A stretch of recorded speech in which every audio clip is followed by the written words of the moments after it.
Magandang araw po. Sana po'y nasa mabuti kayong kalagayan. Ako po ulit si Obet. At meron na naman po tayong kwentong ibabahagi sa inyo. Ito po'y naganap sa totoong buhay. Minabuti lamang po namin ibahin ang pangalan at lugar para na rin po sa kapakanan ng mga taong nabanggit sa kwento. Pakinggan natin.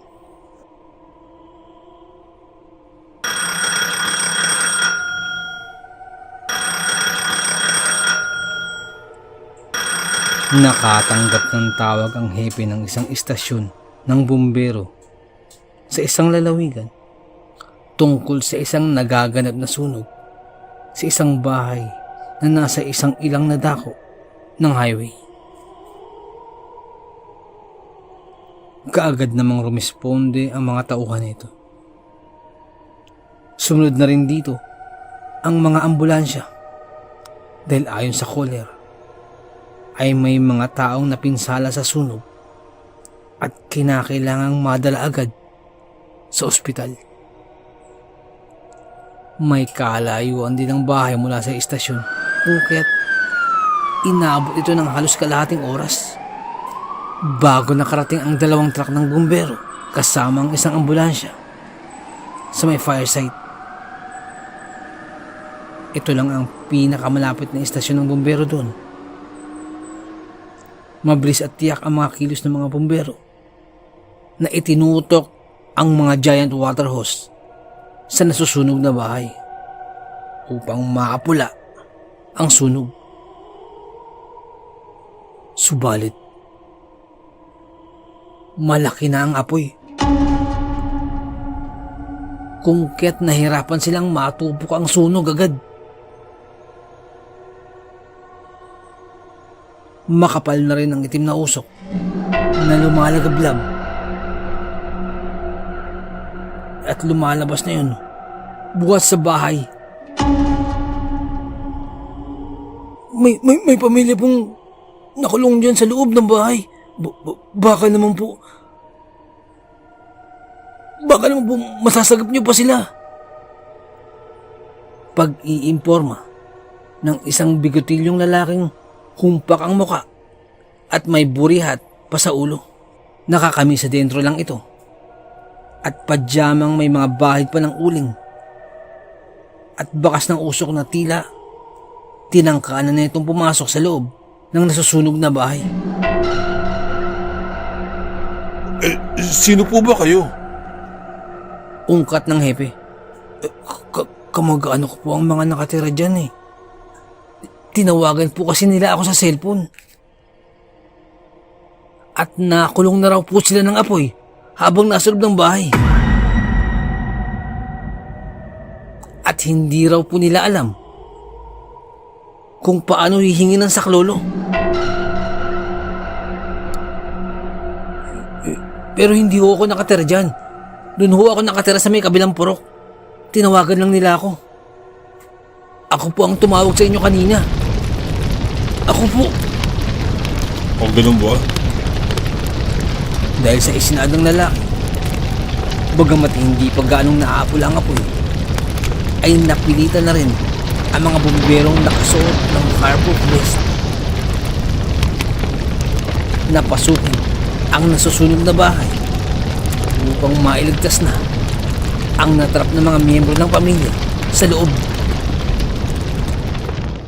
Nasagip nga nila roon ang mag-asawa, 2 binatilyo at isang batang babaeng hinihinala nilang anak ng mga ito. Ngunit nanghihina na ang anyo ng mga biktima at nasusunog na rin ang mga damit ng mga ito nang masagip nila. Kaagad nilang isinakay ang mga ito sa ambulansya upang malapatan ng pangunang lunas at madala agad sa ospital. Sa passenger seat naman, katabi ng driver, doon pumesto ang lalaking caller. Nauna nang umalis ang ambulansya habang patuloy pang inaapulan ng mga bumbero ang bahagya ng humuhupang sunog sa bahay. Ngunit nang kunan na nila ng mga vital signs ang mga biktima, namulagat ang medical staff.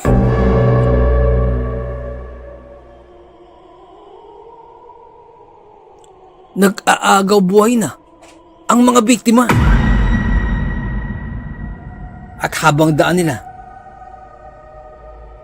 pinanawan na rin ang mga ito ng ulirat.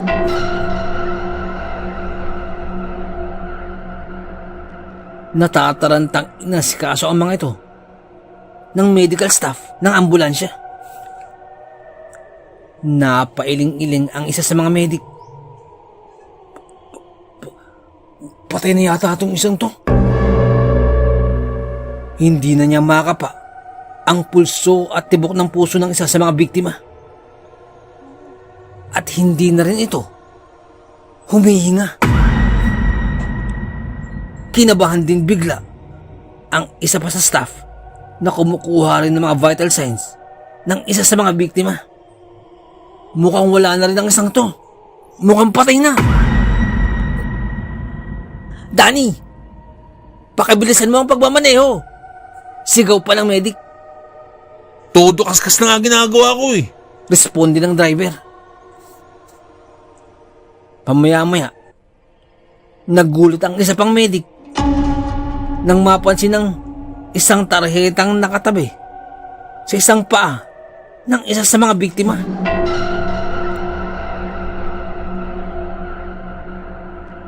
Siniyasat niya iyon.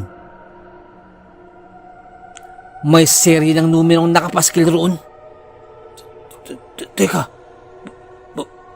bakit meron nito? Takang-taka ang medic. May nakalagay na tarheta sa paa ng biktima. At lalo silang nagtaka nang malamang lahat ng mga miyembro ng pamilyang ito na dinala nila ay puros may mga tarheta sa paa. Nang hilakbot sila at halos hindi makapaniwala. Paano nangyari?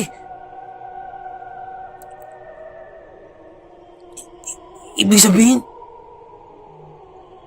patay na silang lahat? At sino naglagay sa kanilang mga paa?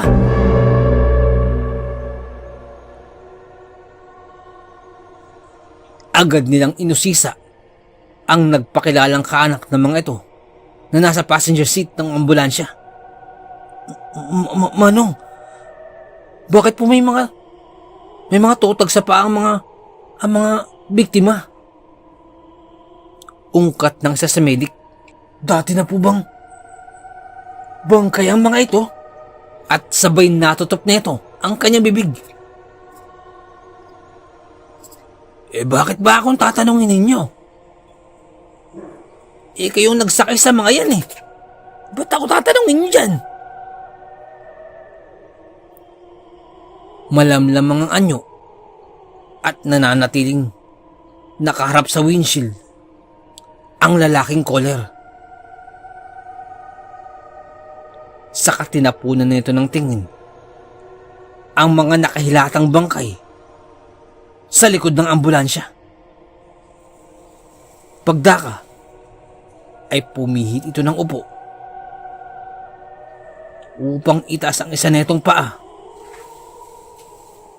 at ipakita sa kanila. Yung nakita nyo ba ay kagaya nito? Sambit ng lalaki.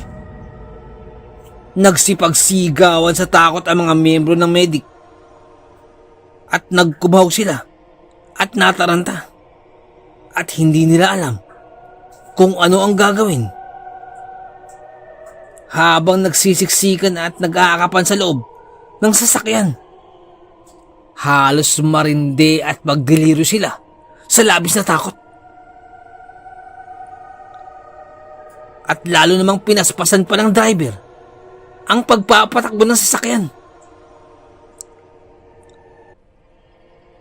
Sa bilis ay hindi na nito namalayan ang isang papahalang na kotse.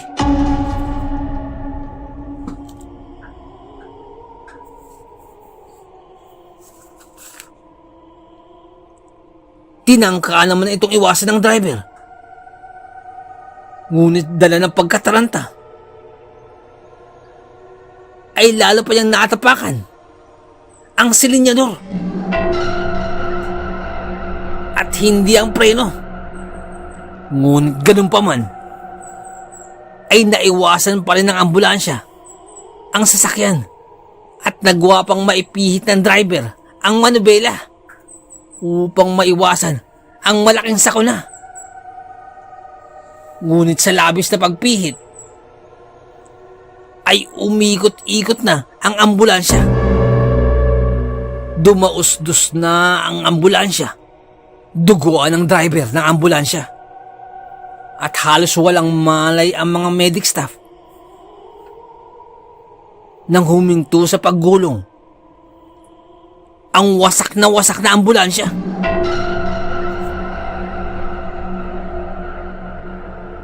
Ang ambulansyang maghahatid ng tulong sana kanina ay siya ngayon ang pinipilit i-rescue ng mga kapulisan. Pagkamulat ng mata ng driver, nakakita siya ng liwanag na ilaw. Akma pa siyang babangon nang bigla siyang pigilan ng isang nurse. Sir, wag ko muna kayong gumalaw. Inaasikaso pa namin ang inyong sugat. Doon pa lang nalaman ng driver na si Danny na naisugod siya sa ospital matapos ang aksidenteng yun.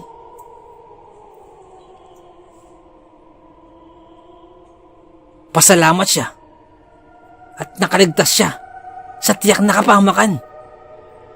Subalit ang kinasapitan ng kanyang mga kasamahan ay hindi niya alam kung nakaligtas din ba o nasawi sa trahedya.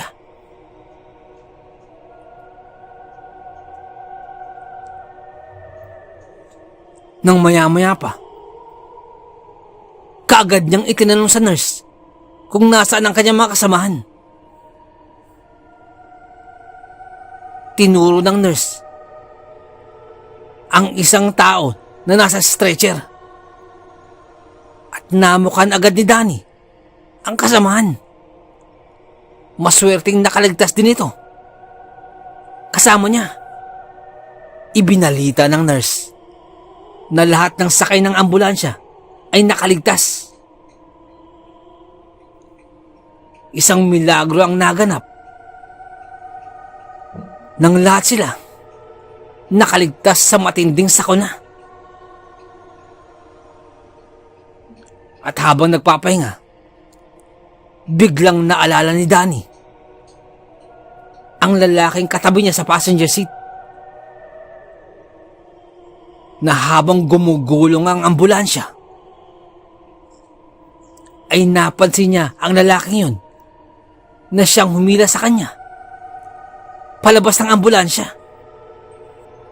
Agad niyang tinanong sa nurse kung nakita niya ang lalaki. Ay sir, wala ho kaming napansin. Pero lahat ho ng medical team ng ambulansya, lahat ho ay nakaligtas. Pero yung sinasabi yung isa pang lalaki ay wala ho kaming nakita. Sambit ang nurse. Binalot ng pagtataka si Danny. Subalit, bago pa isipin ang mga yun, ay pinili na lamang niya na magpahinga. Payo na rin sa kanya ng nurse at mga doktor. Nang mahimasmasan na at makapagpahinga na, ay kinuusap din siya ng isa sa medical team na kasama niya sa tumaob na ambulansya na yun. Rico, asan na iba natin mga kasamahan? Pare, hindi ko alam eh. Pero nung tinanong ko yung nurse kanina, nakaligtas naman daw tayong lahat. Tugon ni Rico na isa sa mga nurse ng ambulansyang yun. Pare, laking pasalamat ko at nakaligtas tayo. Pero yung lalaking katabi ko, naalala mo ba? Oo, naalala ko. Yung bigotilyo. Oo, siya nga.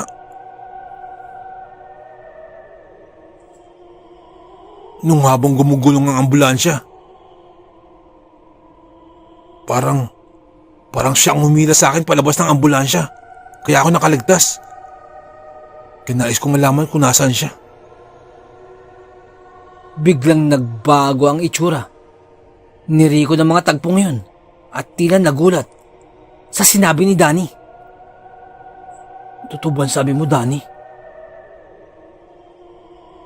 Oo, yun ang naalala ko eh. Bago ko mawala ng malay, yun ang huling memorya kong naalala. Paglilinaw pa ni Danny. Kasi pare, siya din yung umakay sa akin palabas ng ambulansya. Iniligtas niya ako. Bago pa sumabog ang ambulansya. Sambit pa ni Rico. Makalipas ang ilang araw, ay napag-alaman nilang lahat na sila iniligtas ng lalaking bigitilyong yun. Makalipas ang ilang linggo, at nagpagaling ng husto sina Danny, sina Rico, at ang buong medical team. At nang nakabalik na sila sa opisina, imbis na pasalamatan, ay agad silang pinagalitan ng kanilang hepe. Sir, bakit? Sir, bakit ho? Ginawa lang ho namin ang aming tungkulin.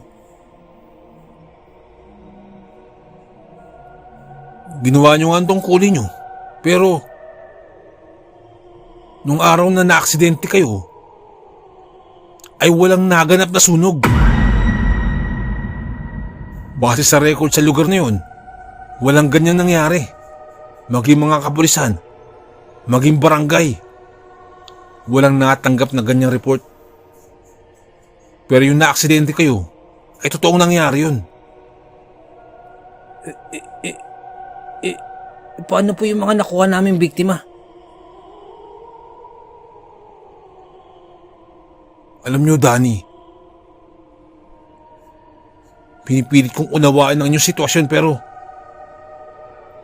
nung nangyari ang sakunan ninyo, ay wala kayong mga ibang nakitang katawan, kundi mga katawan lamang ninyo.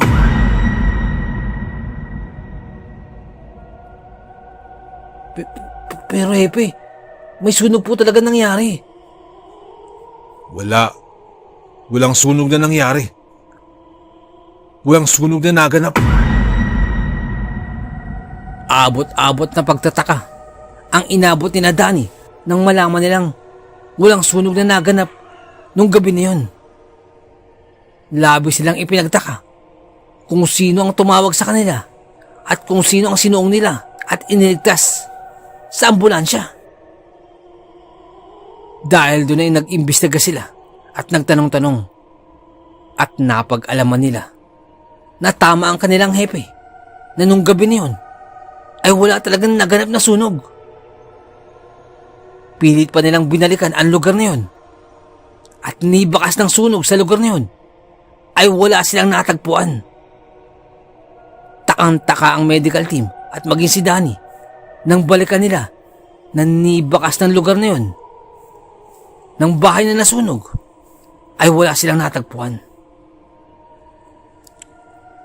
At nagtanong-tanong pa sila hanggang sa may taga roon na nagsabi sa kanila,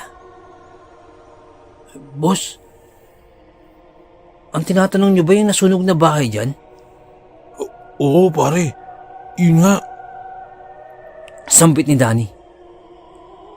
"Ang totoo niyan, boss, may nasunog naman talagang bahay dyan. Pero hindi yung Nung isang gabi nangyari. May nasunog na bahay dyan. Matagal na nangyari. Ilang buwan nang nakalipas. Parang magkakalahating taon na. May nasunog na bahay dyan. At may mga namatay. Isang pamilya. Hindi nakalabas ng bahay. Biglang kinilabutan si Danny noong mga sandaling yun. Dito rin din ba nakatira yung lalaking bigotilyo na humpak ang muka? Na hindi naman kataasan?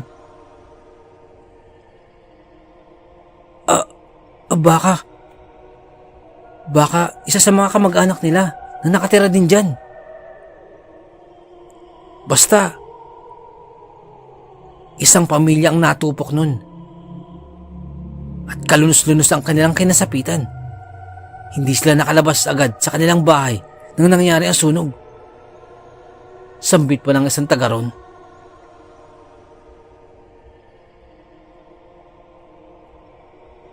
Takang-taka si Danny at ang medical team. At kasabay nun, ang kilabot nang marinig nila ang kwento.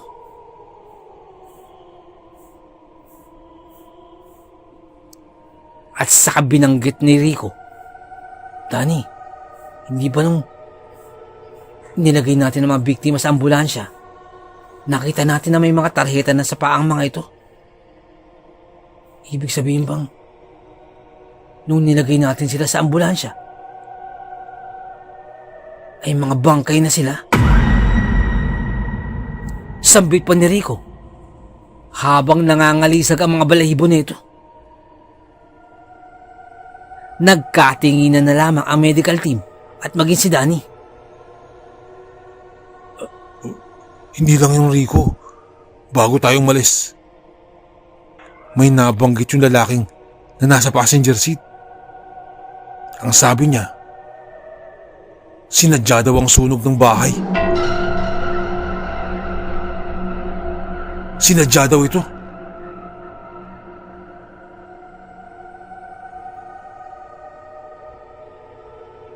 Dahil dun,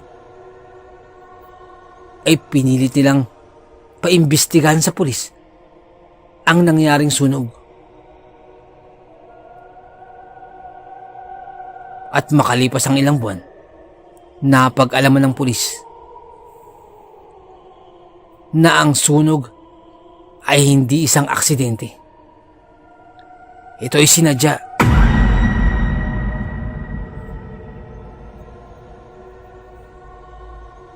At ang gumawa ng sunog ay naaresto at napakulong. Napag-alaman na. Isa rin nilang kaanak na nagkaroon ng pagtatalo sa lupa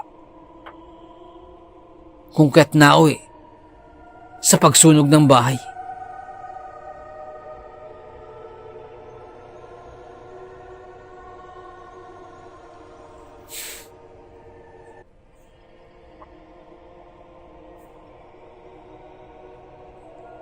Bagamat hindi na nila nakilala kung sino ang caller na yun, nagkaroon ng ideya si Danny na baka yun ang dahilan kung bakit nagpakita sa kanila. Napakahiwaga ng ating mundong ginagalawan. Napakaraming bagay ang mahirap ipaliwanag. Pero nagaganap. Hanggang dito na lamang po. Salamat sa pakikinig. Magandang araw po.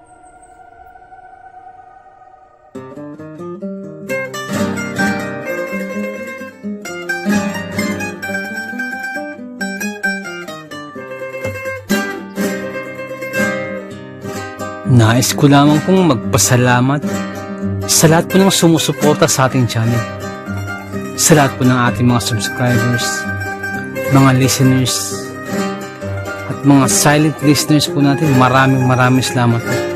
Ganun din po sa ating mga OFW listeners mula po sa iba't ibang bahagi po ng mundo. Maraming salamat. Ganoon din po sa mga silent listeners po natin. At sa mga listeners po natin mula po sa iba't ibang kapuluan po ng Pilipinas. Maraming salamat po. Sa mga nagpapadala po ng kwento, sobrang salamat po. Sobrang laki pasasalamat po. Nais ko lamang pong i-shout out si Ma'am Helen Casamayor. Ma'am, maraming salamat po. Isa po sa masugid natin tagapakinig po mula pa po nung nasa Saudi pa po siya. Maraming salamat po, Ma'am Helen Casamayor. Isa po sa ating mga silent listeners. Sobrang salamat po. Sana po, ingat po kayo dyan palagi. Maraming salamat po. Nais ko lamang pong i-shout out si Boss Marlon ng Di Masalang. Boss, shoutout po. Maraming salamat po sa pakikinig. At nais ko rin pong i-shout out si Ma'am Dalisay Concepcion. Maraming salamat po sa pakikinig. Shoutout po sa inyo, ma'am. Shoutout din po kay Sir Myong. Boss, maraming salamat sa pagbisita sa ating channel. Maraming salamat. Kay Sir Myong Herminio Viterbo, shoutout po sa iyo. Ingat po palagi. And also, belated happy birthday po kay Ma'am Annie Apruebo. Belated happy birthday po. More birthdays to come. More blessings and good health. Shoutout po sa inyo. Maraming salamat po. Nais ko lamang pong i-shout out si Ma'am Mary Asilar dyan po sa may UK. Shoutout din po kay Ma'am Annie Apruebo, kay Ma'am Annie Viloria, at kay Boss Baby Langka. Shoutout po. Maraming salamat po. Shoutout din po kay Ma'am Janet Verga dyan po sa may Qatar. Shoutout po. Kay Ma'am Liza Arcega. Shoutout po. Shoutout din po sa Manhattan Hamburger dyan po sa may Bukandala 3, Imus Cavite. Shoutout po sa inyo. Ganun din po kay Boss Fernando Marcos. Shoutout po. Shoutout din po kay Ma'am Christy Harm dyan po sa may Hamburg, Germany. Shoutout po. Ganun din po kay Tata Estong Nestor Bauyon dyan po sa may London, England. Shoutout po. Kay Boss Jing Fensalida, isa po sa ating mga silent listeners. Maraming salamat po. At kay Boss Bobby Gonzales at sa Gonzales family, shoutout po. Maraming salamat po, boss. Ganun din po kay Boss Camelo Aroy, shoutout po. Kay Boss Malvin Esquera, boss, shoutout po. Kay Boss Miguel Doris Kibel, shoutout po. Kay Ma'am Imelda Pascua. Kay Ma'am Elizabeth Arnaiz, shoutout po. Kay Ma'am Rosie De Mesa, shoutout po. Kay Boss Haz dyan po sa may Saudi, shoutout po. Salamat din po kay Boss BK. Salamat sa milk tea, shoutout sa iyo. At salamat sa suporta, shoutout po. Salamat din po kay Ma'am Eileen Rodriguez. Shoutout po, ma'am, sa mga suggestion. Maraming salamat po. At sa mga hindi ko po nabanggit, pasensya po muna, pero sa next time po, i-shoutout po natin yan. Maraming salamat po.